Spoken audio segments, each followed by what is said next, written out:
Hi again. All right, this is it. Section 2 of Part 2 in Chapter 12, Introduction to ANOVA, Analysis of Variance. Okay, in this section, we're going to go through the components of ANOVA, including its notation and formulas. Now, we are going to need several things to work with this. One is what you see right in front of you. So that's your lecture slides. I think I'm pointing in the right direction. Your lecture slides would at least give you a checklist and some pointers about the parts, the components of ANOVA, that is its notations and formulas for you to complete the steps and follow the logic of ANOVA in order to start comparing between groups. So in this section, we're going to need more than just the lecture slide to do this. So I'll be going in and out of the lecture slide, and I'll show you what I have, at least on my screen. As I show you the material, you probably want to have the same stuff on your screen, either print it out on paper for you to read and look at, which is also great, by the way, if not better, or have it in tabs somehow in your computer. Again, this is where I would say if you got a little phone, a smaller phone, I know phones can be big. I got a Note 8 right now, and it's a phablet. It's big, but it's not as big as, let's say, a 13-inch or 15-inch screen. If you happen to watch this on a 27-inch, 55-inch, or 60-inch screen, if you have that, that's pretty sweet. I don't even have that. So anyway, again, make sure you get a big enough screen working in a laptop, a full operating system to really get the materials in this section, especially in this one. So I'm going to close out of the window and show you what I mean. Notice that, like you, I got a whole bunch of tabs open. Now, my tabs are all stuff I gotta teach with. You might have some of your other tabs like YouTube. I hear, there's a Big Boss, which is India's version of Big Brother. I digress. Make sure you have these tabs on. Again, this is lesson time right now. Let's get right to it. So, an announcement's coming up if you haven't seen it already. That's going to show you where you can download the worksheet that contains the practice questions, including multiple choice and practice questions for you to do the steps. And there's a follow-up one with the actual answers. Again, you won't learn very much if you just read the answer sheet. Again, passive learning is like going through one eye and out the other. It's not going to be very useful. The more you work with the material, the more it will stick. Again, statistics like math is skills-based. Very important. So your worksheets would look something like this. Here is a blank one. Again, in real-time, in-classroom versions of the course, you're going to be working with this sheet with me in the classroom. Here is the answer one, with all the answers already done for you. It's like the pre-cooked thing in the cooking show. Again, you gotta cook it yourself. So start with the blank one and work out those questions, work through them, and you can use the answer sheet to check your answers. And if you got them wrong, it's okay to look at the answer first and figure out how you can get there. So those are your first sheets that you need. Next, you're going to need the summary of statistics formulas. Okay, again, you can find these formula sheets in the modules page on your Canvas course. So if you scroll down and look for statistics resources, you're going to need a few of these sheets for this section and actually for this chapter 12. You're going to need your summary of statistics formulas, page 1. You're going to also need your F distribution table, and I got two links here. The first link is how you can use the F distribution table in case you didn't get a textbook or you just want to find the instructions right away. The next F table is actually the F ratio table of distribution of F ratios that you're going to use just like your Z table and your T table. Okay, and you can find those there. So what that would look like is, here is your summary of statistics formula, page 1. And you can scroll down and look for the section that is titled Independent Measures ANOVA.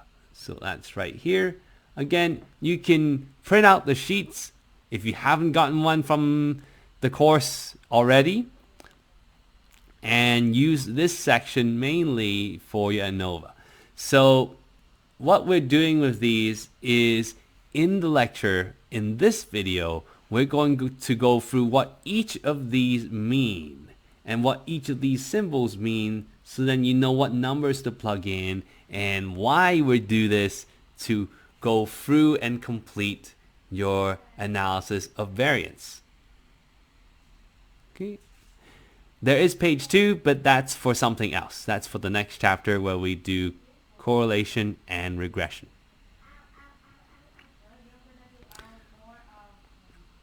So we also have a link to how you can use the F distribution table, and there's a video that you can watch on your own. If you forget stuff we said about this lecture, or that includes the next video and so on, you can watch it here and find out more about here. The website itself also includes its own F distribution table, which we'll teach you how to use. The next page is a PDF that you can print on paper, a copy of your F critical values. Again, just like you have Z critical values for standard normal distributions and T critical values for sampling distributions, here we have one of a distribution of F critical values. Again, you can see that we have degrees of freedom not only in the numerator but also the denominator. So we're going to explain what that means. So think back. There is something we're measuring in the numerator and something we're measuring in the denominator, between groups variance and within group variance. Because we're dealing with more than one group, and we're also dealing with sample size, there's going to be a degrees of freedom in the numerator and degrees of freedom in the denominator. Degrees of freedom for how we're going to measure between groups variance, and degrees of freedom for how we're going to measure within groups variance. Okay. So again, these are the tools you're going to need to complete much of the questions in this worksheet, including in the practice questions section, number 1, where you can do the table on your own. Step 1 you can kind of do and see if you can figure out without looking at the answers, and you can always check afterwards, right here, what your null and alternative hypothesis would be, and you can begin looking at step 2. And so going through section 2 today, we're going to be able to do step 2 in the worksheet. And again, the worksheet is designed to help prepare you for your test.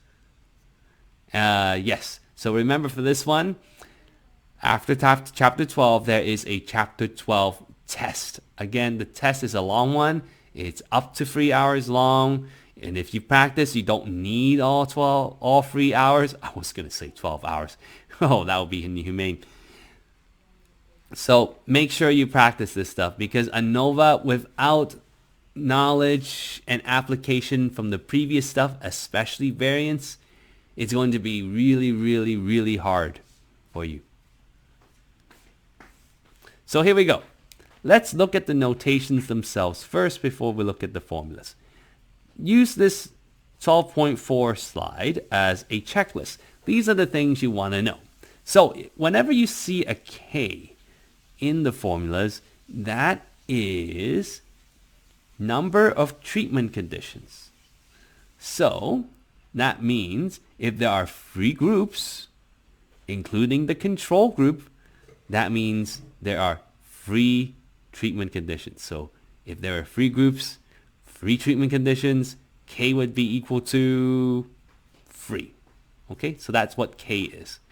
Next, within each group, there is a sample. So, for example, let's say we're looking at free groups. Okay, from which we have, its own sample means, respectively, from each population. Okay, and so we're measuring all free in an experiment, and so here K would be free. Okay, let's say, for sake of argument, each of these groups has the same sample size. So this is where we get your N1, the number of scores. That is the number of people who took the experiment and was measured in something and got a score in each treatment. So here we would have N1, N2, and N3. Now, because the experiment itself is looking at multiple groups, in this case free groups, when you add up all the scores together, you're going to get big N, or capital N. So in this case, you add up all the N's together, and if there are free groups, you add the free groups together. Okay?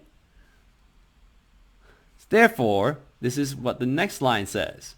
When you add up all the samples and they're all in the same size, you can go, oh, okay, well, I know how many treatment groups there are, so I can just multiply one sample size, the size of one sample, with the number of groups. So let's pretend that the sample size is 5. So here I'm going to expand this.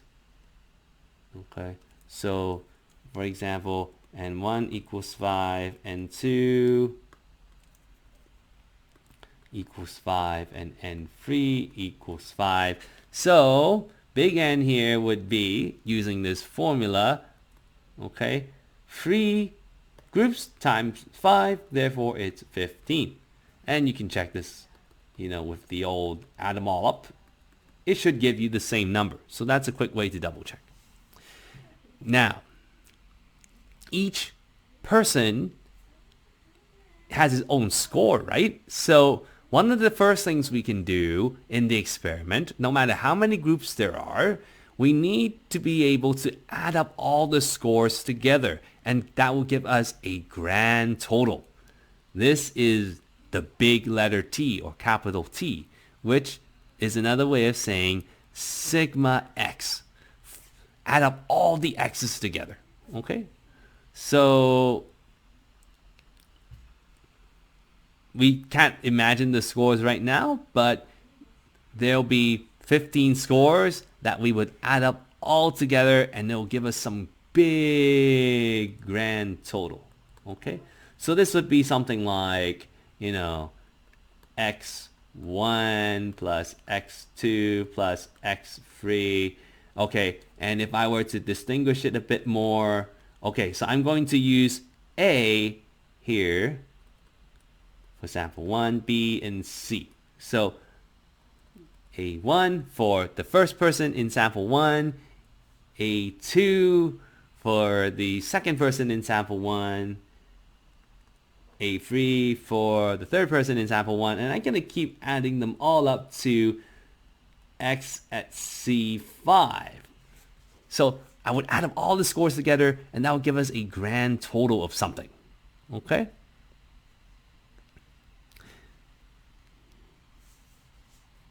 Now, let me distinguish the difference clearly.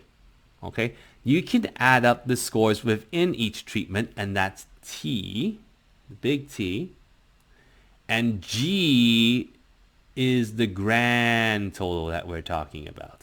So if you're thinking, oh yeah, I said grand total in big T, then that's wrong. You're absolutely right. Big G is the grand total. Grand total. And T, think of it as your subtotal or sample total. or the total for each sample. So here, let me rewrite that for you. And I can actually write it in full this time.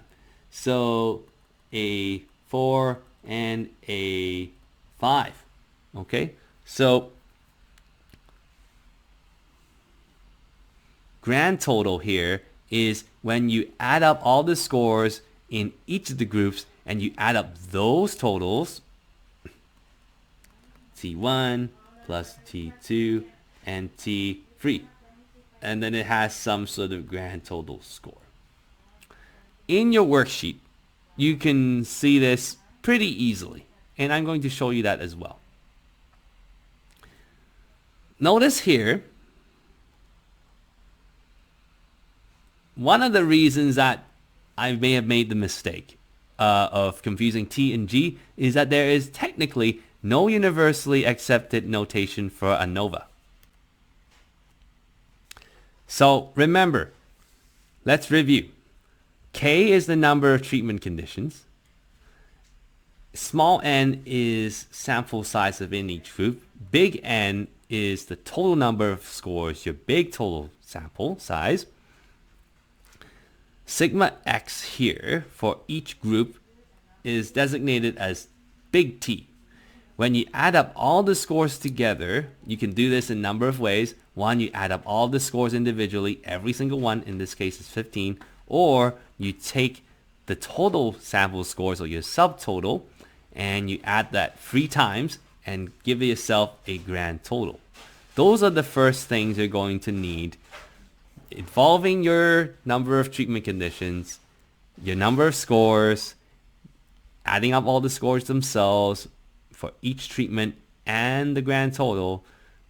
Those are the things you're going to need to begin your ANOVA process. Okay.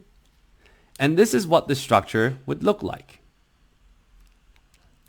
Here we start with the ratio, the big F ratio. Variance between treatments over variance within treatments. Within each of these parts in the ratio, you can see that between treatments here in the numerator has its own part, and variance within treatments here has its separate ratio as well. Now remember, for S squared, we have the idea that it is sum of squares over n minus 1. Again, if you remember that sample variance is sum of squares divided by n minus 1, and n minus 1 is degrees of freedom, then you can see if we look for the specific sum of squares between groups and divide it by the degrees of freedom between groups, we get variance between treatments. Likewise, if we look at the sum of squares within groups, and we're going to look into what that is, as well as the degrees of freedom within groups, again, these are n minus 1, and that's the dividend, and we have SS at the top. Okay, sum of squares. So notice, the sum of squares itself, sum of squares between and sum of squares within, as well as degrees of freedom within and degrees of freedom between, they're related. So the left column here tells you the relationship between these parts, these components of ANOVA, the components of the F ratio and the components of each variance, variance between treatments and variance within treatments. For the sum of squares and degrees of freedom, we have a total sum of squares, which you could add up all the scores, get a grand mean, and find the distance between each score from the mean and get a grand SS sum of squares total. And if we do this for between groups, we have sum of squares between, and we have one. You can do the same for sum of squares within, and you're going to notice something. When you add the sum of squares between and the sum of squares within, you get the sum of squares total, which is why we have the triangle here. Likewise, the degrees of freedom between combined with the degrees of freedom within would give you the degrees of freedom total. So, logically, this is why the F ratio works. Between groups variance and within group variance combined would give you the grand or overall variance. But we're specifically looking for between group variance to see if that's big enough, more than enough bigger than the within group variance for us to say, yeah, there is at least some difference between the groups.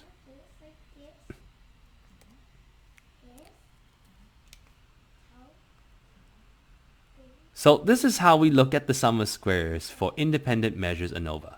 Independent measures ANOVA as in the groups that we're measuring and comparing, they're independent from each other. They're randomly assigned and they're not repeated measures, and we just measure them, each group and each condition by itself. So again, you notice here, the sum of squares total is, the computational formula is shown here, and it's the one that we say, okay, we got all the scores, we add them all up together, we want to know the big spread of everything in the whole experiment. In our case, the whole 15 participants, even though they're divided into 3 groups of 5. And we can get a grand mean, and we can calculate each score and find the difference between each score and see how far each score is away from the mean. So here we have the computational formula.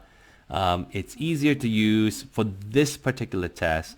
And so if you take a moment and compare this with the definitional formula, so here we have, for example, your sum of squares. Okay, and this is the grand mean here, which I'm just going to use big letter M for now for everything. And then square that. That's my big sum of squares, and then I can divide that by big N for all the samples. Okay, so either way, it is everybody. You're trying to get the variance of everybody. Now, because we're trying to compare within groups variance and between group variance, we can look at each sum of squares in its parts. Okay, so for between group sum of squares, there's 2 ways for us to figure that out.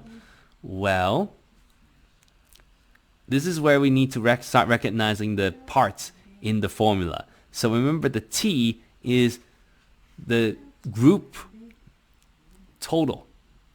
So you could have, remember, T1, T2, or T3 if we had T3 groups. Okay, and also we can have N1, N2, and N3. So really, this section here, we can plug in different sections. So, for example, SS1 would be sigma, okay, would be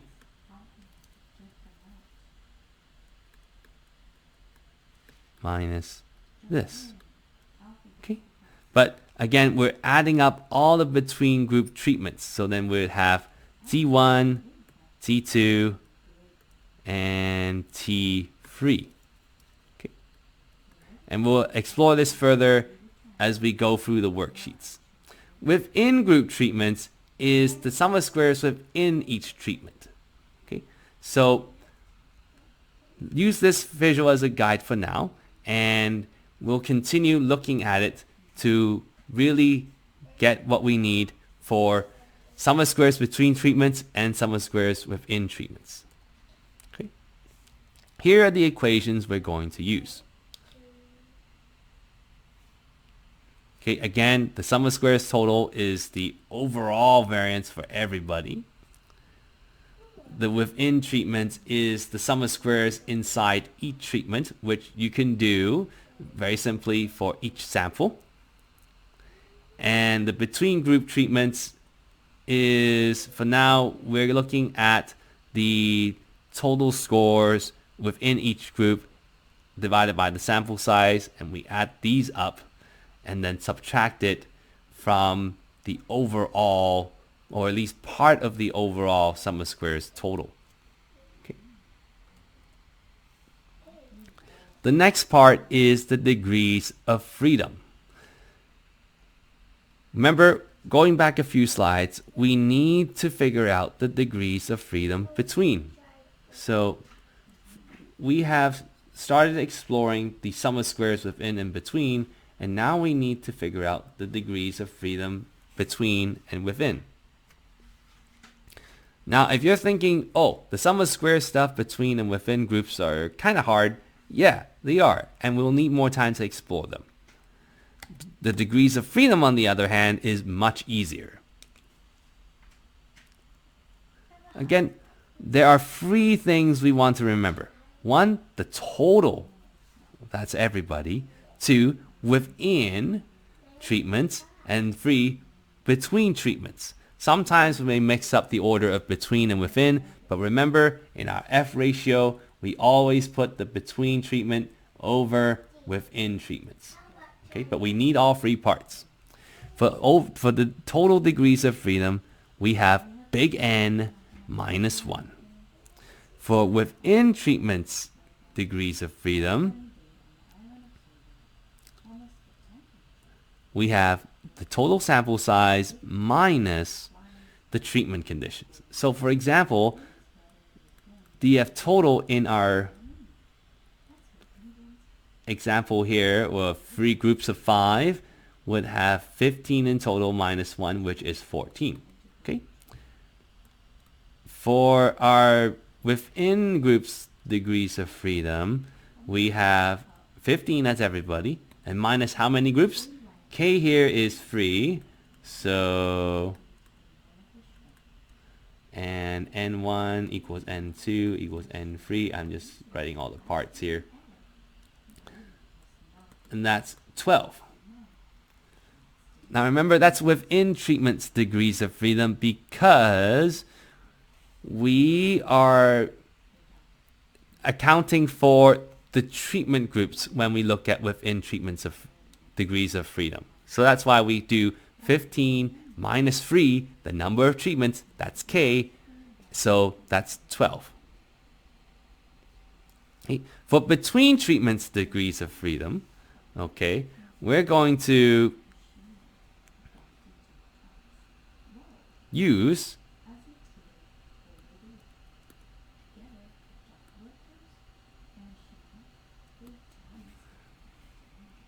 the number of treatment conditions, that's K, and subtract that by 1. Remember the whole statistics thing where we make a calculation, and as soon as we make a calculation, one piece of information within that distribution from which we used to make a calculation is no longer dependent. Just like we can figure out, you know, what one missing number is if we know the sum or the average or whatever. It's the same. So in this case, for between treatment degrees of freedom, we have the number of groups, which is 3, minus 1, and that's 2. Now I want you to notice something. If you add up the within treatment degrees of freedom and the between treatments of freedom, 12 plus 2, you get the total degrees of freedom again. So degrees of freedom within plus degrees of freedom between equals degrees of freedom total. Because we're working with much simpler numbers, I'm trying to understand the degrees of freedom for total degrees of freedom, within degrees of freedom, within treatment degrees of freedom, and between treatment degrees of freedom is much simpler. So if between trying to figure out the sum of squares and trying to figure out the degrees of freedom, I recommend starting with the degrees of freedom first. Once you get that, you would have at least got the groundwork to knowing, oh yeah, I need to know the total component. I need to know the within treatment component and also the between treatment component. So here is a schematic or picture form or graphic form of how we partition the degrees of freedom.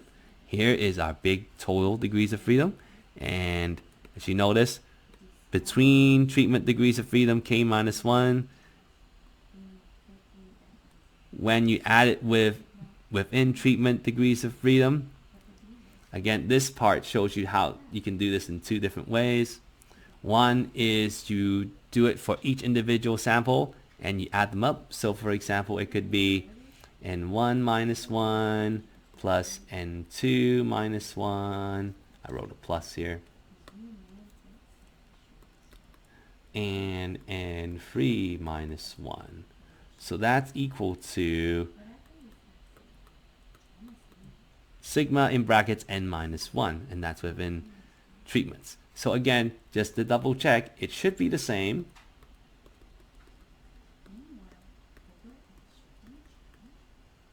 Minus 1. So it's 4 plus 4 plus 4, which is 12. Again, we can do the same. 15 with n minus k, as we've done before, is 15 minus 3 equals 12. So again, they work. It's the same for within treatment degrees of freedom. Okay, just gonna double check here. We're almost done.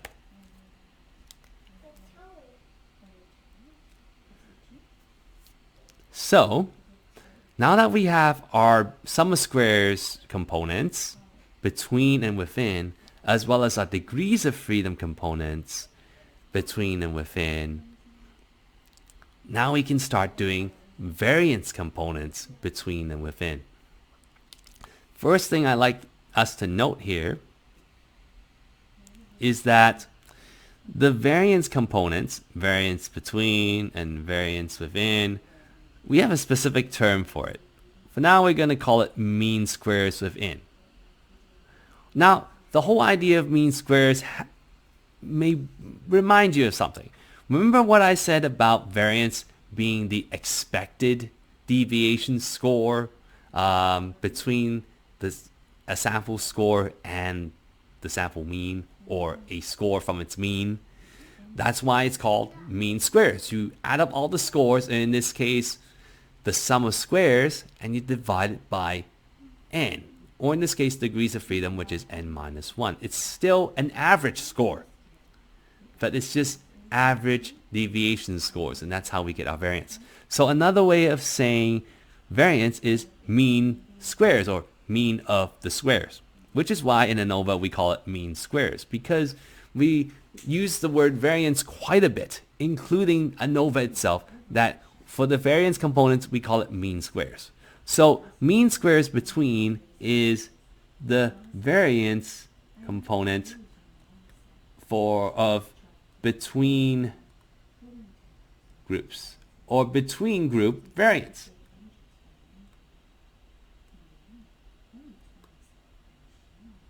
Okay.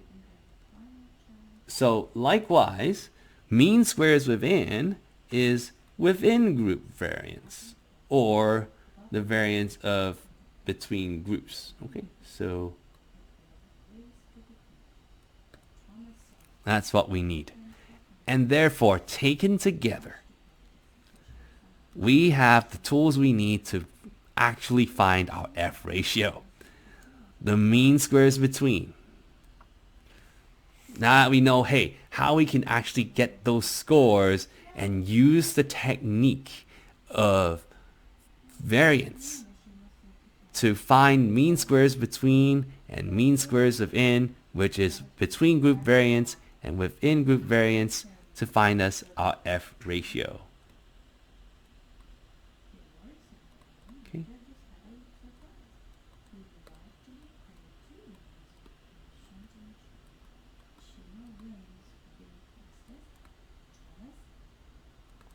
Okay, so that's how we can understand the things, the symbols on this slide.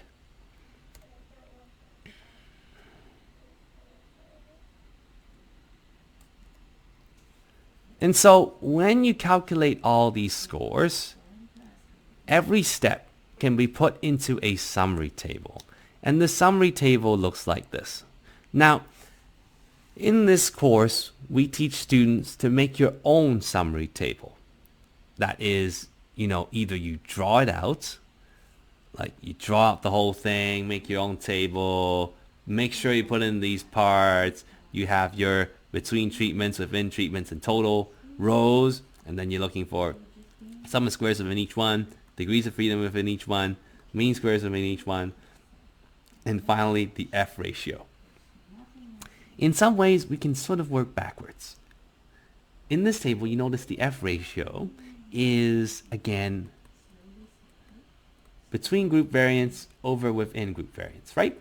So here we got 20 over 2, which is 10.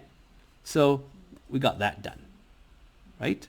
And the numbers should check out. And this is a good way. Once you put in all your numbers for your practice question and in your test, you can use this to check your table and check your numbers, again, using what you know, expressed in the formulas, which is derived from the variance technique, to figure out, to make sure we got all our numbers right, to make sure, to have our computed or observed statistic, to compute our observed statistic. So here, for our mean squares, I was going to write S squared, but mean squares for this particular chapter is our sum of squares something over degrees of freedom something, right? So for our mean squares between, that would be 40 over 2, which is 20. For our within treatments between, we have 20 divided by 10 equals 2. Now, you could find the overall variance by doing this, 60 divided by 12, and that should give you 5. But that's not needed for this, because we're not looking for the total variance. We are looking at the F ratio, which is the ratio between group variance and within group variance. So the total variance here is not really necessary, but it is something that you can calculate if you want to, as a way to double check everything. And of course, you might notice that, yes, you can't add the mean squares to give you the total mean squares. It doesn't work like that. It only works for sum of squares, and it only works for degrees of freedom, not mean squares, not variances, because you're not adding them up together. Okay? So that's it for our section 2, and we're going to end it with some learning checks. Okay? I have one question, and you kind of saw the answer already, but let's do it anyway. Question 2. An analysis of variance produces a sum of squares total of 80 and a sum of squares of n for 30. For this analysis, what is the sum of squares between? Take a moment and think about the relationship between sum of squares between, sum of squares of n, and how you can use those to get sum of squares total. And if you think 50, you're right. Remember the relationship here. For sum of squares and degrees of freedom, this relationship is true. The within sum of squares combined with the between sum of squares would give you the total. So here, 80 is equal to 30 plus 50, and that works. Okay? If there was a similar question about degrees of freedom total, again, you can know to use this relationship. The degrees of freedom total is the degrees of freedom within combined with, no, not the sum of squares, degrees of freedom between. Okay, so that's it for now. In our worksheets, we're going to further explore how we calculate sum of squares between and sum of squares within. So stay tuned for that. In our next video, we're also going to talk about the F ratio distribution, what that looks like, and begin our hypothesis testing using those things. And then we follow up with effect size and so on. So again, going back to the slide we ended with, make sure you start practicing with your formula sheets. Again, the whole idea of ANOVA, begins with the variance technique, which is the expected sum of squares or the expected deviation score. And then you square those up to cancel out the, negative deviation scores. But variance technique is the basis of ANOVA. So make sure you get that along with the relationship between the total degrees of freedom or the total degrees of sum of squares, total sum of squares, and then how those have a within component and a between component. Or I can switch them around and say a between component and a within component. So that's it for our section 2. Remember to make sure you know what each notation means.